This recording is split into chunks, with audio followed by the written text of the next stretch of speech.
वही 12 दिन के हो या वही 12 दिन के भाईल बाला नवा के घर में झगड़ा माची गईल। आया वही 12 दिन के हो या वही 12 दिन के भाईल बाला नवा के घर में झगड़ा माची गईल बा।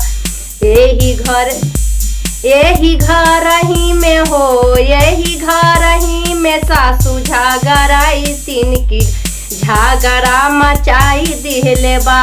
यही घर ही में हो यही घर ही में सासू झगड़ाई तीन की झगड़ा मचाई दिहले बा।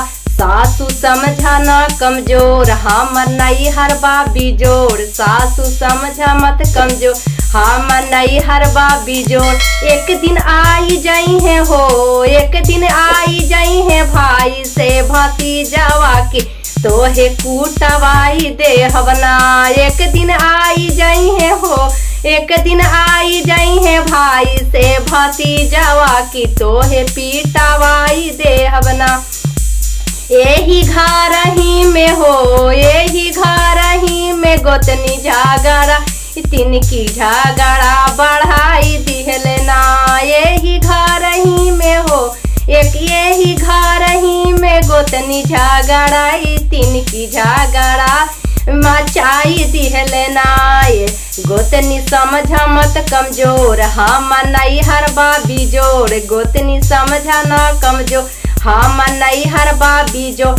एक दिन आई जाई है हो एक दिन आई जाई है भाई से भतीजावा की तोहे पीटावाई दे हवना।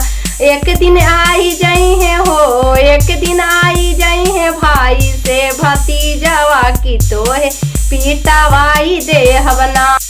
अब ही 12 दिन के हो या वही 12 दिन के भाईल बाला नवा की घर में झगड़ा माची गईल बा। अब ही घर ही में हो यही घर ही में ननद झगड़ाई तीन की झगड़ा मचाई दिहले बा।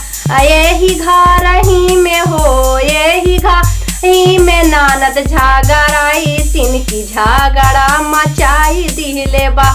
ननद समझा न कमजोर हम नैहर बा बिजोड़।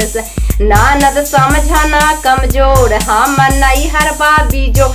एक दिन आई जाई है हो एक दिन आई जाई है भाई से भतीजावा की तोहे पीटावाई दे हवना। एक दिन आई जाई है हो आई जाई है भाई से भतीजावा की तोहे पीटावाई दे हवना।